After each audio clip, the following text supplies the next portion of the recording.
මාස 4කින් පස්සේ ගොඩබිමට පාති ගන්න හම්බුණා සුන්දර ෆින්ලන්තේ. අන්තිමට ගියා අපි ඉතාලියනේ. ඉතාලියෙන් පස්සේ ෆින්ලන්තෙන් තමයි එන්න හම්බුනේ. ඉතින් මේ තියෙන්නේ වසන්ත කාලේ උදා වෙලා තියෙන්නේ. ගස් තියෙන්නේත් සීත කාලේට ඔරොත්තු දෙන ගස්.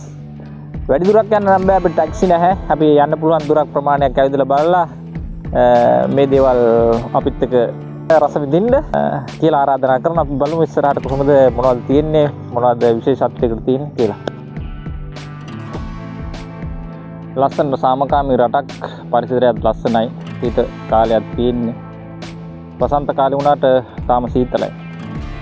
නමුත් ඉතින් ඔරොත්තු දෙනවා ඇවිදගෙන යන හින්දා වෙන්න ඇති. පාර දිගටම තියෙනවා. ටැක්සි නැති එක තමයි ඉතින් එකම අවුල. ටැක්සි තිබුණත් අපිට ගෙවන්න යුරෝ නැත්නම් ඩොලර් වලින් බෑ. ඒක තමයි එකම ප්‍රශ්නේ.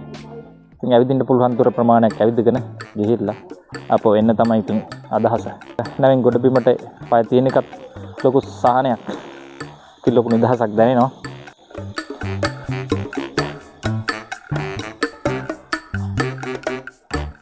මේ තියෙන ගස් කොළන් ඔහොම සීත කාලේ ගොඩනැගිට ඔරොත්තු දෙන ගස් කොළන් තියෙනවා.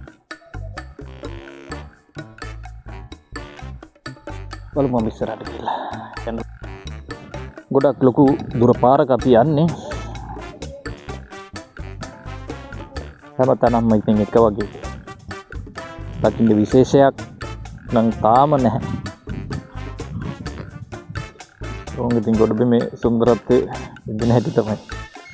අපිත් එක්ක තුන්වෙනි එකතු වෙනවා ජීප් ගෲප් අපේ අනුව කියා. හරිද?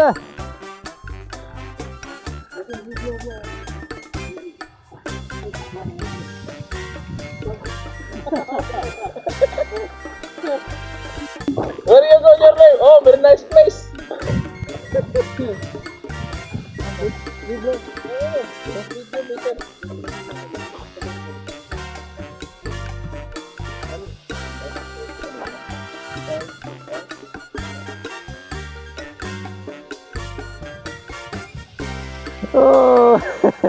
ආට පස්සේ අන්න බස් ස්ටෑන්ඩ් එකක් වගේ එකක්. නමුත් ඉතින් කවුරුත් නැහැ. කිසිම වාහනයක් නැහැ. අහන්න කිසි කෙනෙක් නැහැ. ගස් කොළන් පාර පයිප්ලයින් ඕක තමයි ඉතින් දකින්න තියෙන්නේ. ඇත්තටම රට ගොඩක් ලස්සනයි. 4 දිනක් අපිත් එක්ක එකතු වුණා යන්න. එයාත් එක්ක ඉතින් සෑහෙන දුරක් අපි ආවා. දෙපැත්තෙම තිබුණ ඉතින් මේ වගේ පයිප්ලයින් ගස් කොළන් ඒවා විතරයි. මහන්සි නොබලා අපි තවත් විනාඩි 10ක් විතර ඉස්සරහට යනවා. ඔය තනි කෙලින් පාර තියෙනවා. ගොඩක් දුර පයින් ඇවිදගෙන ආවා. මේ වගේ බෝඩ් එකක් තමයි ඉතින් දැක්කේ. තව නම් ඉතින් ගොඩක් දුර යන්න අමාරුයි. සෑහෙන දුර තව පයින්. තවත් දුර තියෙනවා යන්න. තව නම් දුර යන්න බෑ.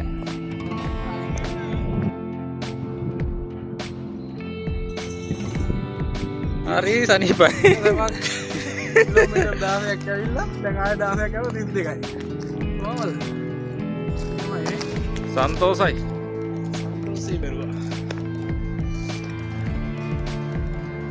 අපි මේ ආපු ප්‍රෝවරා ඉඳලා ඒ සුන්දර ප්‍රෝ නගරය ඇතුළට ගිහින් ගත්ත මතකයන් කීපයක් තමයි ඔයාලා මෙතනදී. මාස 4කට පස්සේ මේ වගේ ලස්සන පරිසරයක නිදහසේ ඇවිදින්න ලැබුණ එක නැව් ජීවිතයේ ලැබුණු තවත් එක සුන්දර අත්දැකීමක්.